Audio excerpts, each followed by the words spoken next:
The night was quiet at the Deep Space Listening Station in Arizona. The only sound was the low hum of computers and the soft clicking of keys. Outside, the desert air was cold and the stars looked sharp and bright. Inside the control room, a man named Ethan Cole sat alone, watching a line of green waves move across the screen. He had been sitting there for hours, half awake, half lost in thought. Most nights were the same, nothing unusual, just silence from space. But tonight something changed. A sudden beep broke the stillness. The monitor flashed red for a second. Ethan leaned forward. A strange signal had appeared. Weak, broken, full of noise, but definitely not random. He frowned and turned a few knobs on the control board. The sound grew clearer, like a whisper lost in static. Then through the noise, a voice came. It was soft and trembling, not human, but not completely alien either. It said only a few words, "Help. Me, blood. Dying. Alone." Ethan froze. His heart started beating faster. He turned up the volume. Again, the same voice repeated the words, almost crying. He quickly pressed the record button. "Station 9 to base control," he said through the intercom. "I've got a signal from Deep Sector 47B. It sounds like a voice." The reply came after a few seconds. "Copy that, Station 9. Are you sure it's not interference?" Ethan hesitated. "No, I don't think so. It sounds real." The team at base control told him to save the recording and send the data for analysis. But Ethan couldn't stop listening. The voice felt strange, almost familiar, like he had heard it before in his dreams. He played the message again and again. Each time he felt a chill run through his spine. It wasn't just a cry for help. There was something sad and lonely in it. The next morning, news spread quickly across the scientific world. "Unknown radio signal detected beyond the Kuiper Belt," the headline said. Some called it a hoax. Others said it was the biggest discovery in human history. People argued on TV and online. Some believed it was just space noise. Some said it was first contact. But no one could explain why the voice sounded so human. NASA called for a full investigation. A group of linguists tried to decode the message, but the data was too weak. Only a few words were clear. Blood, dying, alone. They said it came from a dead zone. A part of space with no planets, no signals, no signs of life. Ethan watched all of this unfold on his screen. He should have been happy. After all, this was the discovery of a lifetime. But he felt uneasy. Something inside him whispered that the message wasn't just random, it was meant for him. That night when he tried to sleep, he heard the same voice in his dream. It whispered again, the same way it did on the radio. "Ethan, help me." He woke up sweating, his heart racing. "How does it know my name?" he muttered to himself. He opened his laptop and listened to the recording one more time. Then for a brief second the static cleared, and he heard it again, louder and clearer than before. "Ethan, blood, help me." He jumped up in shock. It wasn't imagination anymore. The message had changed. He rushed to his terminal, checked the coordinates again. The signal was coming from deep near a dying red star, far beyond any human mission zone. That place was uncharted, dangerous, and unreachable. But something inside Ethan had already decided. He had to go. 3 days later, he stood in the hangar of an old NASA test base. An abandoned spacecraft named Odyssey 2 sat there, half covered in dust. It was once used for training missions, small, fast, and still working. He knew what he was about to do was insane. He wasn't cleared for flight, and space beyond Mars was forbidden for solo missions. But he couldn't ignore that voice anymore. He loaded food, oxygen, and power cells. As he prepared the launch, his friend and co-worker, Dr. Maya, entered the hangar. "Ethan, what are you doing?" she asked in shock. He looked up.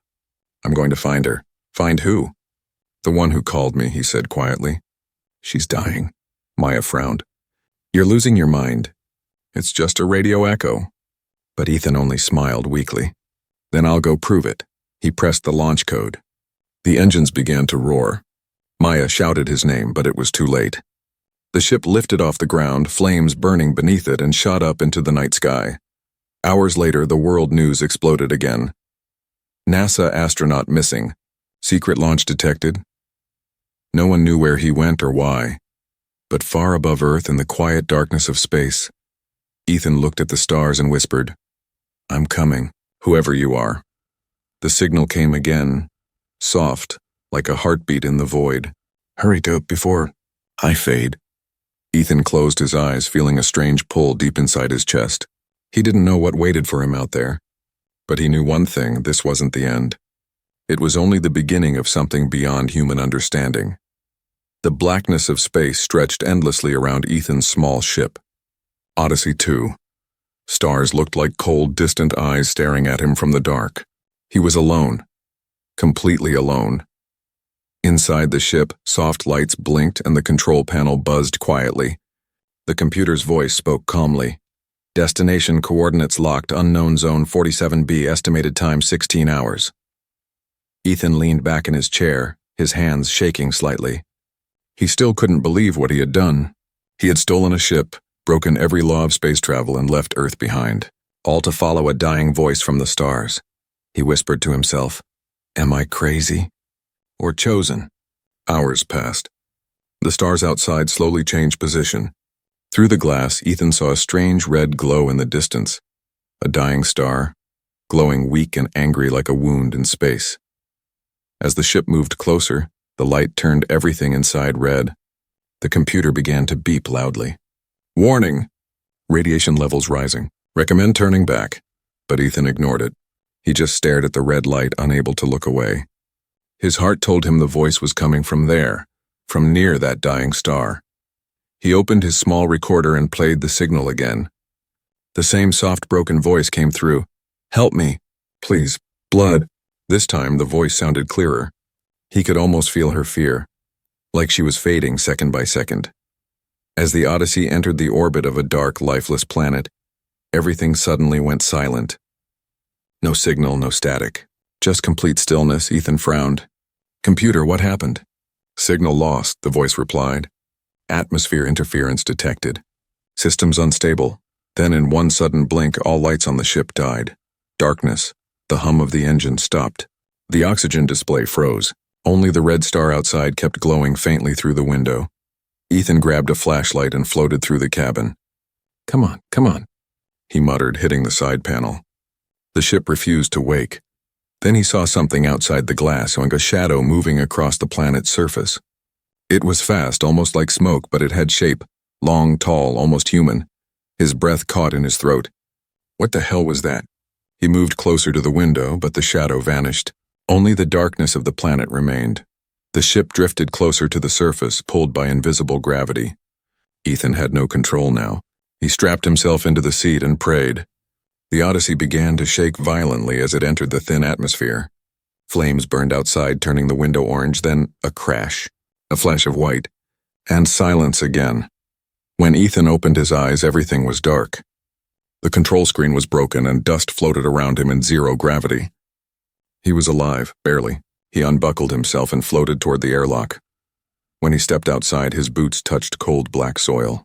The sky was dark red, lit only by the weak dying star above. Wind didn't blow. No sound, no birds, no life, only silence. He turned on his helmet light and looked around. Ruins of old buildings stood in the distance. Towers broken in half, walls covered in strange marks. Something like ancient writing glowed faintly under his light.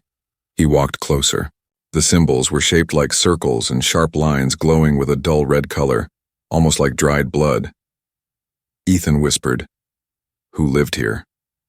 As he walked deeper, he saw bones, long and thin, not human. Some looked burnt, others frozen in stone. Then suddenly the ground beneath him cracked slightly. He froze. The crack grew longer, moving toward an old temple-like structure ahead. It felt like something beneath the surface was alive. He slowly stepped inside the structure. The walls were made of black stone, shiny and smooth.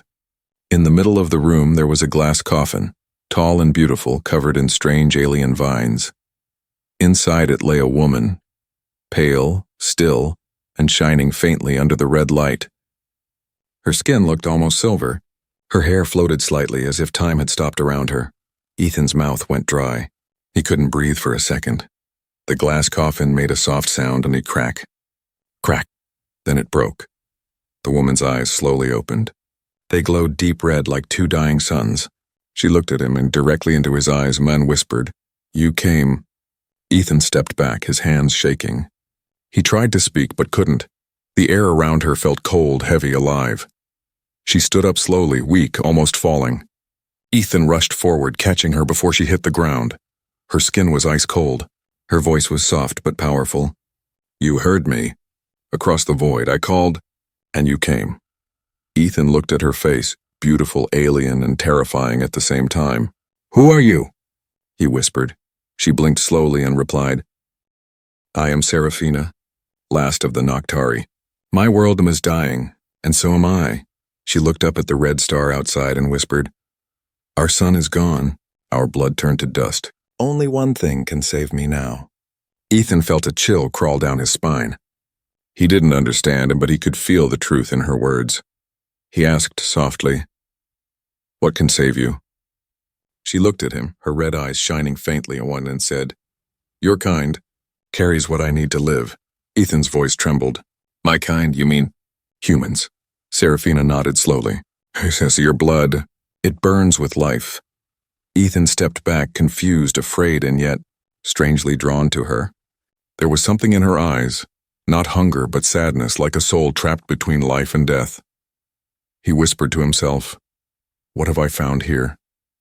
The red star pulsed again, casting their shadows across the black walls, and in that silent, forgotten temple, the journey that would change both of their worlds had truly begun.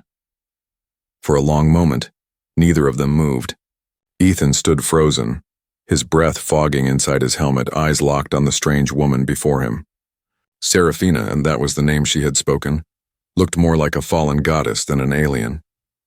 Her silver skin reflected the dying red light from the star above, and her long black hair floated like smoke in the airless temple. Her body was weak, trembling with every breath. Ethan could see pain in her eyes and something else too, a deep loneliness, the kind that comes from centuries of isolation. She whispered again, her voice soft but echoing through the empty hall. "You should not have come, human. This place kills everything that enters."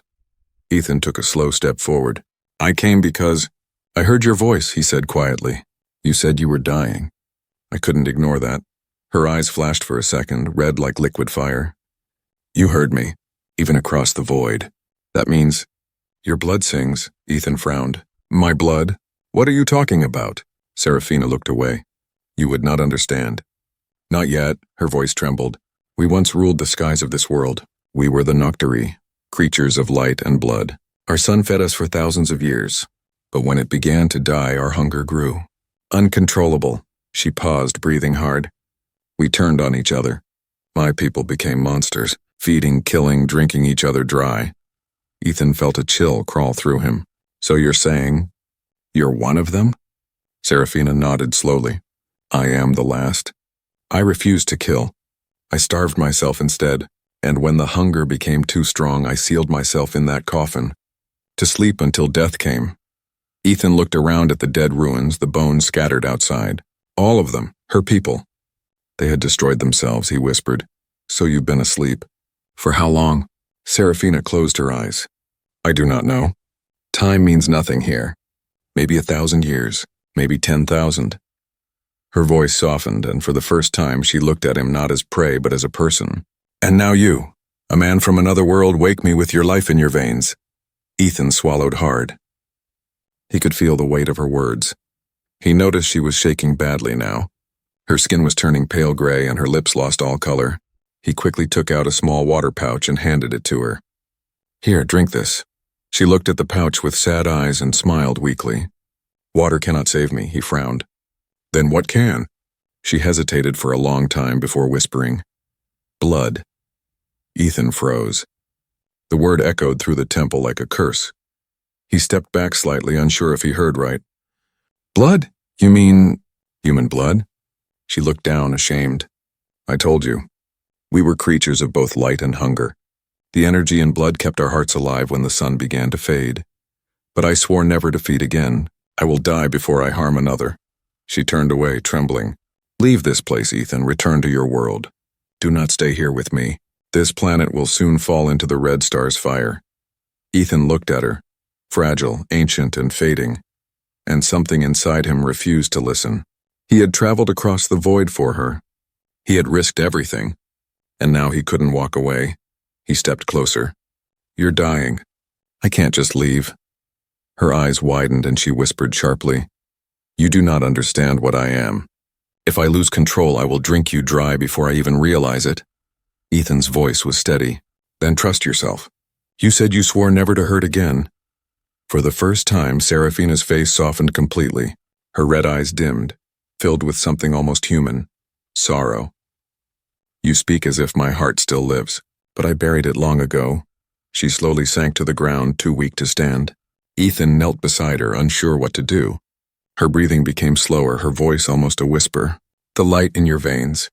It calls to me. It feels warm, like the old sun." Ethan looked at his hand, trembling slightly. He didn't understand what she meant, but he could feel a strange heat rising in his chest, as if something deep inside him was answering her call. Suddenly the ground shook. Dust fell from the temple walls. A deep rumble echoed outside. Ethan rushed to the doorway. The red star above had begun to pulse faster, sending waves of energy through the planet's surface. The ancient ruins started to crack. He turned back to Serafina. "We have to go," he shouted. She didn't move. Her head hung low, eyes half closed. "No, I am bound to this place. It is where my people sleep. I cannot leave." Ethan grabbed her arm. "You'll die if you stay." She looked up at him, weakly smiling. "Maybe that is the mercy I deserve." He stared at her.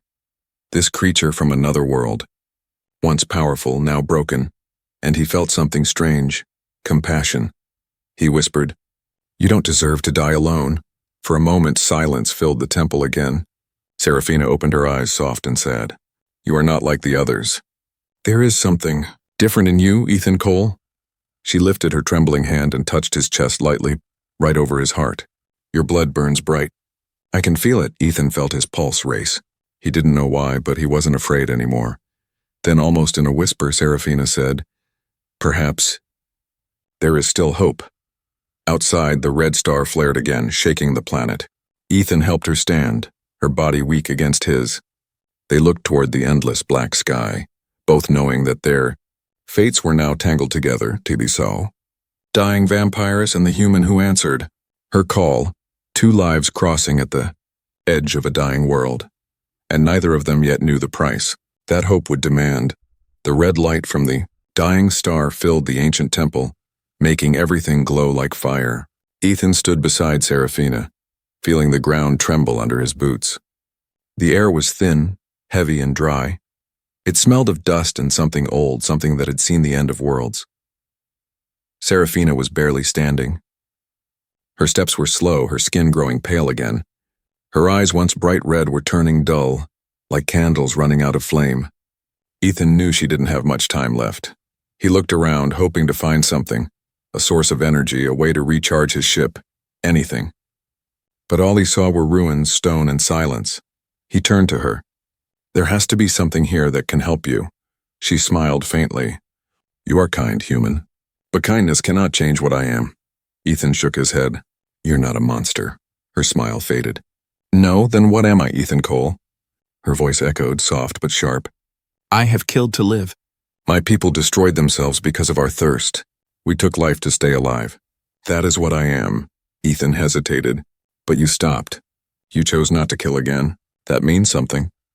She looked away, her face hidden in shadow. "It only means I'm tired." Outside, the red star roared louder, sending waves of heat through the thin atmosphere. Ethan helped Serafina walk out of the collapsing temple. They reached a high ridge that overlooked a dark valley below. The valley was covered in bones, thousands of them, white, twisted, silent. Once this must have been a great city. Now it was nothing but death. Serafina looked down at the valley and whispered, "They were my brothers and sisters. They lost themselves to hunger. I can still hear their cries." Ethan looked at her with sadness. "Why did you call for help then? Why send a signal if you wanted to die?" She turned slowly toward him. Her eyes glowed faintly again. "Because I didn't send it." Ethan froze. "What?" "I didn't call you, Ethan, the signal. It wasn't mine," he frowned. "Then whose voice did I hear?" She looked at him carefully. "I think it was yours, your own mind drawn to me. Something in you heard my silence and answered it." Ethan stepped back, confused. "That doesn't make sense, doesn't it?" She said softly. "When stars die, when worlds end, sometimes the universe connects souls that were never meant to meet. Maybe you were never supposed to find me. But you did, her voice trembled. And now both of us are trapped in a place where death is the only mercy. Ethan clenched his fists. No, there has to be a way. He opened his wrist communicator, checking the ship's status. It showed almost no power. The crash had drained everything. The oxygen supply would last only 2 days. He looked at her again. If I could fix the ship, I could take us away. Serafina smiled weakly. You cannot fix what was never meant to return. Ethan exhaled, frustration and sadness mixing inside him. Then what? I just sit here and watch you die? Her voice softened. You should go back to your ship. Stay there until your end. It will be quicker. He shook his head firmly. No, I'm not leaving you. She stared at him for a long moment, her red eyes glowing faintly. There was a strange silence between them, the kind that says more than words ever could. You don't understand, she said finally. If I lose control again, I will not be able to stop myself. My body. It already feels your blood. Ethan didn't move. Then take it, her eyes widened. What? He took a slow step closer. If my blood can save you, then take it. You said my kind carries what you need. So do it, she shook her head violently. No, you don't know what you're offering. He raised his voice, desperate now. You said you don't want to die. So let me help you. Serafina's expression changed. Fear, pain, hunger all at once. Her voice turned sharp. You think it's that simple? When I drink, I take memories, life, the soul itself. I would destroy everything you are. Ethan looked at her calmly. Then at least I'll know I did something that mattered. Her red eyes flickered with emotion. Why would you sacrifice yourself for me? He smiled weakly. Maybe because I'm tired of just watching others die. Maybe because when I heard your voice, I realized. You didn't sound like a monster. You sounded human. Serafina turned away. Her hands trembled. She wanted to refuse him, but her body betrayed her. The hunger inside was growing, stronger than her will. Her lips parted slightly and her sharp teeth glimmered faintly under the red light. She whispered in pain, Please, go before I lose control. Ethan took another step closer. Then fight it. Tears rolled down her cheeks and glowing faintly red like liquid fire. You don't understand, Ethan. I have fought this hunger for centuries. It always wins. He didn't stop. He reached out his hand and gently touched her shoulder. Her skin was cold and colder than space itself. For a brief second, she closed her eyes. The sound of his heartbeat filled her mind, strong, alive, calling to her. She could hear it like music. She whispered, Your blood sings to me. Then she opened her eyes again, glowing brighter than before. Suddenly, lightning cracked across the red sky. The planet itself seemed to cry out in pain. Dust storms rose in the distance. The star was collapsing faster now. Ethan shouted over the wind. Tell me what to do! Serafina looked at him, her voice trembling. If I drink, I live. If I don't, we both die. That is the truth. Ethan met her gaze, calm, fearless. Then maybe living is worth the risk. For a long moment she stared at him, her lips trembling. Then she whispered, You are not like other humans. There is light in your darkness.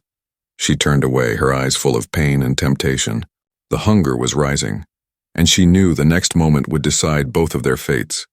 The wind screamed across the dead planet, carrying dust like burning ash. Above, the red star flickered weakly, collapsing in slow motion, a dying heart in the sky. Ethan and Serafina stood at the edge of the cliff, the ground shaking under their feet. Serafina's body was trembling. Her silver skin had turned gray and blue veins shone beneath it. Every breath sounded painful, broken. Ethan reached out to steady her, but she pushed his hand away. Don't, she whispered. You don't know what I'm fighting inside. Her eyes glowed faint red, dim yet dangerous. Ethan could feel the strange energy coming from her, pulsing like heat. He took a step closer anyway. Serafina, he said softly. You told me your world died because of hunger, but you're not like them. You have control. She shook her head slowly. Control? That's what I thought once, but hunger is stronger than will. It is a curse written into our blood. Ethan's voice hardened. Then let me choose, not you. Her red eyes widened. Choose? He nodded. I came all this way to find you. If I can save you, even for a moment, then let me. Her lips trembled. You would give your life. For a dying creature of another world? He smiled faintly. Maybe not for a creature, but for someone who didn't give up her soul. The wind grew louder. The ground cracked again. Ethan could see the crust breaking apart below, lava glowing in thin red lines. The planet didn't have much time. He stepped closer and reached for his belt. He pulled out a small tool, a clean, sharp blade used for cutting wires. Serafina's eyes followed the movement, her body tensing. "Ethan, no," she warned, voice shaking. "Don't you dare!" He didn't listen. He pressed the blade against his palm and made a small, clean cut. Blood welled up instantly, bright red and alive. The smell hit Serafina like lightning. Her knees gave way. She gasped, covering her mouth with both hands. Her body shook violently. "Stop it! You don't understand what that does to me." Ethan took a slow step closer. "Maybe I do." He raised his bleeding hand toward her. The scent of his blood filled the air, strong and strange. Serafina turned her head away, eyes shut tight. Tears glowing faintly red ran down her face. "You're killing yourself, please. Don't make me a monster again." Ethan smiled sadly. "You're not a monster, Serafina. You're just alive, and life deserves a chance." He took her hand and gently placed it over his wound. Her fingers were freezing cold. For a second she resisted, and then the instinct took over. She opened her eyes. They glowed bright crimson now. Her lips parted, her fangs showing faintly under the light. She whispered one last word. "Forgive me." And then she drank. The world seemed to stop. The wind died. The stars went silent. Ethan felt her touch grow warmer, then hot, as she drew the blood from his hand. Pain shot through his arm, but he didn't pull away. He could see her eyes change, glowing brighter and brighter like two burning suns. Her body straightened. Her pale skin regained its silver shine. The color returned to her face, her movements growing smooth, graceful, alive. Ethan, meanwhile, grew weaker with every second. His legs trembled. His heartbeat slowed. When she realized what was happening, Serafina suddenly stopped. She pulled away, gasping. "No, enough!" She grabbed him, shaking his shoulders. But Ethan's eyes were half closed, his lips pale. He smiled weakly. "Looks like it worked," Serafina's voice broke. "You fool. You gave too much." Ethan tried to speak, but his voice came out as a whisper. "If you're alive, then it's worth it." She held him close, her cold arms trembling. Tears fell from her eyes, burning small red drops on his skin. "You don't even know what you've done," she cried softly. "Your blood? It's different. It burns inside me like a new sun." The planet shook violently again. Huge cracks opened across the valley. The old ruins collapsed one by one. Flames rose from the ground. Serafina looked at the red sky, her eyes filled with horror. "The star is dying faster. This world will end soon." She looked back at Ethan, his body limp in her arms. "I won't let you die here." She lifted him easily, her new strength flowing like light through her veins. Her wings, black and long, burst out from her back, shimmering in the red glow. Ethan, half-conscious, saw the wings and smiled faintly. "You're beautiful," he whispered. She looked down at him, pain in her eyes. "And you are the only human foolish enough to give his life for a monster." She carried him toward the crash site, where the Odyssey 2 lay half buried in dust. The ship's lights flickered weakly, still broken. Serafina laid Ethan inside, connecting her glowing hand to the ship's power core. Instantly, energy surged through the system. The lights returned. Her blood, now fused with his, charged the ship with strange living power. The engines roared. The red planet began to break apart below them. Serafina held Ethan's face, whispering softly, "You gave me life. Now I will give you something greater." She pressed her hand over his heart. A faint red light flowed from her palm into his chest. His body glowed for a moment, then went still. She kissed his forehead and whispered, "Sleep. Ethan, your sacrifice will not be forgotten." Then she turned toward the stars and launched the ship upward, leaving behind the dying world that had once been her home. Behind them, the planet finally broke apart, a final explosion of red and gold lighting the dark universe. Far away, on the edge of the galaxy, a new light appeared, a tiny star, glowing bright and white. No one on Earth knew it yet, but that light carried two souls, one human, one vampiress, and it forever bound by blood, sacrifice, and something deeper than fate. Silence filled the ship. No engine sound, no beeping systems, only the soft breathing of Serafina as she sat beside Ethan's still body. The universe outside was endless, stars drifting slowly past the window, cold and bright like watching eyes. Ethan lay motionless on the floor, pale and quiet. His hand, once warm, was now cold as stone. Serafina stared at him, her fingers trembling as they brushed his cheek. "You gave your life for mine," she whispered. "But I cannot live without you." Her heart, which hadn't beaten in centuries, thudded once, painfully, suddenly. She felt something moving inside her blood, something new, something not of her world. Ethan's blood was changing her.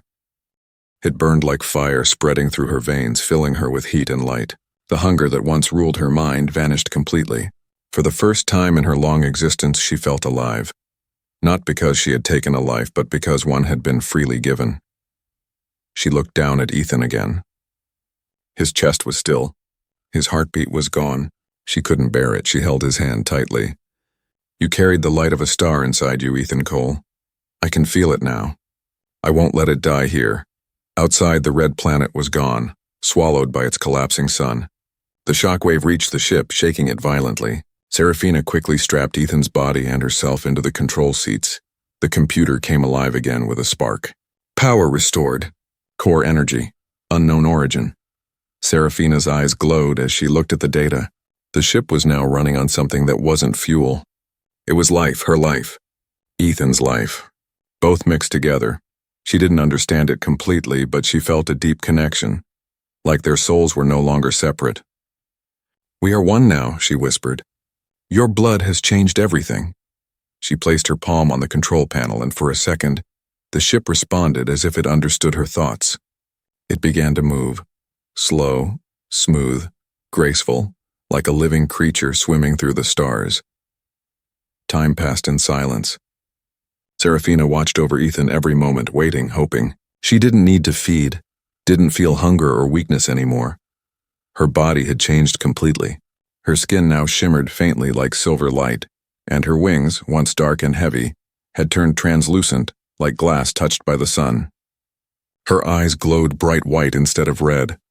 She was no longer a creature of darkness. She was something new, something born of two worlds.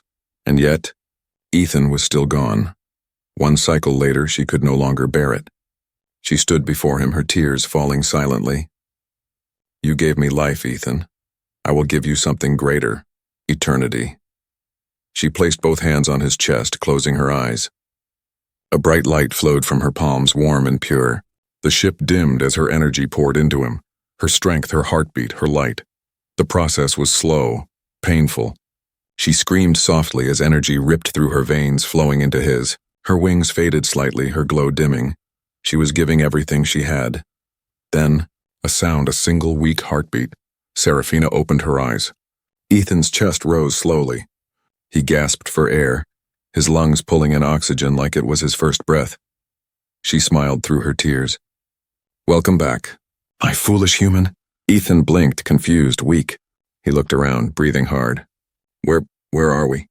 Serafina's voice was soft. "Far from the dying star. You saved me, and now you're alive because of me." He stared at her. She looked different, while her brighter, calmer, almost divine. Her red eyes were gone, replaced by glowing white light. "Serafina, you're glowing," he said weakly. She smiled faintly. "So are you." Ethan looked at his hand. The small cut from before was gone, healed completely. His skin glimmered faintly. Tiny golden lines under the surface were like starlight trapped inside his veins. He whispered, "What happened to us?" Serafina looked toward the stars and replied quietly, "We changed each other. Your blood gave me life. My essence gave you eternity." The ship floated through deep space, leaving a trail of light behind. For days they traveled in silence, their minds connected without words. Ethan could sense her emotions, sadness, hope, guilt, peace, all blending together. And she could feel his heartbeat in her own chest. One night, as they sat by the viewing window, Ethan broke the silence. "Serafina, what do we do now?" She turned to him, her voice calm but heavy with thought. "We find a new world, a place where no one knows the curse of blood." Ethan smiled faintly. "You mean, a home?" She nodded. "Yes, a home for creatures like us, not human, not alien, not monster. Something beyond." Suddenly, the ship's sensors beeped. A hologram appeared, showing a cluster of green planets orbiting a blue star. Life signs were strong. Ethan looked at her. Looks like destiny isn't done with us yet. Serafina touched the control. No, it never is. She turned to him, her white eyes glowing softly. You gave your life for me once, Ethan. Promise me something. He nodded. Anything. If I ever become what I was again, and if the hunger ever returns, you must stop me. Ethan reached out and took her hand. Then promise me something too, he said. She tilted her head slightly. What?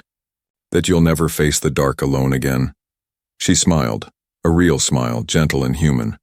For the first time in her long, cursed existence, Serafina felt peace. As their ship entered the orbit of the blue star, the computer made a soft sound. New energy signature detected. Unknown life form. Forming within. Serafina looked confused. Within what? Then she realized. The signal was coming from inside the ship. From them, both of them glowed brighter now, their hands intertwined. Their blood, human and alien, it was merging again, creating something new.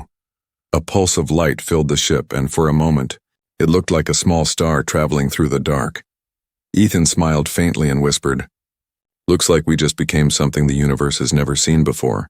Serafina looked at him, her eyes shining with tears and light. Yes, two souls reborn as one. The ship continued forward, leaving behind the darkness, a living spark of hope glowing across the endless sky. Centuries passed. Stars were born and died. Worlds rose and fell, but through it all a single streak of light kept moving. A small ship drifting quietly between galaxies. Inside it, two beings slept in the glow of eternal starlight. They were neither human nor alien anymore. They were something in between. Something greater. Something endless. On a quiet night many years later, a research satellite orbiting Earth picked up a strange signal. It was faint, peaceful, like a song from far, far away. Scientists gathered to decode it. The message was simple, made of light pulses and waves of sound. It said, Love can save even dying stars. The words repeated over and over. No one knew where it came from. The coordinates pointed to a dead zone in space, an empty area where no planet had existed for thousands of years. But astronomers noticed something new there, a bright white star that had never been recorded before. They named it Ethan's star. Meanwhile, far beyond that light in the quiet of deep space, the ship called Odyssey the Coup floated above a young, green planet. The planet shimmered with life, oceans blue as crystal, forests glowing under twin moons. It was paradise. It was home. Inside the ship, Serafina opened her eyes. For a moment she didn't remember who she was, then the memories rushed back like a flood. The dying planet. The human who gave his blood. The sacrifice. The rebirth. She looked around the cabin. The ship was old now, covered in dust, yet still alive, powered by the same strange energy that had once united two lives. She turned to the cryo-bed beside her. Ethan was there, sleeping peacefully, a faint golden glow under his skin. She smiled softly. Still dreaming, aren't you? She placed her hand on his chest. A heartbeat, slow, strong, steady. Your heart still keeps me alive. Outside the ship, the planet's atmosphere shimmered with light. Serafina stepped out for the first time in centuries. Her wings unfolded, no longer black or white, but transparent, glowing like glass touched by dawn. She took a deep breath. The air felt fresh, full of life. For the first time she felt peace, not hunger, not pain, just calm silence. She looked at the horizon. Mountains touched the clouds, and strange silver birds flew in flocks across the glowing sky. Ethan, she whispered softly. We made it. She didn't realize that her voice carried through the ship, reaching the sensors connected to Ethan's resting place. Inside, the system stirred. Lights blinked, and then slowly, Ethan's eyes opened. He sat up, breathing hard, confused. The air smelled different, clean, alive. He stood up and walked out of the ship, shielding his eyes from the twin suns. Serafina turned, her face lighting up like a sunrise. You're awake, he smiled weakly. Guess I overslept. They both laughed quietly, a soft sound, fragile and human. Ethan looked around in awe. Where are we? A new world, Serafina said. I followed the stars until they brought us here. It's untouched. waiting for life. He looked at her. She looked different, radiant, powerful, yet gentle. "You found paradise," he said. "No," she whispered, smiling. "We did." They walked through the forest together. The ground glowed faintly under their feet. Wherever they stepped, flowers bloomed. Ethan stopped and stared. "What's happening?" Serafina smiled. "Our blood carries life now. It changes what it touches." He knelt, touching a small blue flower that had just opened. "So we can bring life to a dead world?" She nodded. "Yes, you gave me life once. Now we give it back to the universe." Days turned into weeks. The planet began to change around them. Grass spread over barren land, rivers formed, and strange new creatures appeared. Soft, glowing, peaceful. Ethan and Serafina built a small shelter by the sea. They watched the waves crash under the twin moons. They didn't need food or sleep anymore. They just existed, two souls bound by light. Sometimes they spoke of Earth, of the people Ethan once knew. He wondered if anyone still remembered him. Serafina would smile and say, "Maybe they remember you as a story, a man who followed a voice among the stars." He laughed softly. "That sounds like a fairy tale." She looked at him, her eyes gentle. "Every truth becomes a fairy tale in time."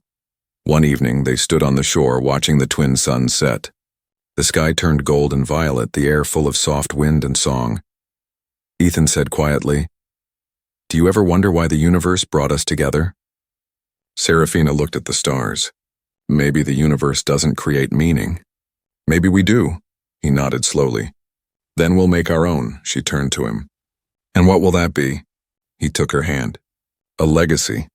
Many years later, explorers from another civilization found the planet. They discovered ancient ruins covered in glowing vines and strange crystal flowers that pulsed like living hearts. At the center of it all stood a great white statue. A man and a woman, hand in hand, their eyes looking toward the stars.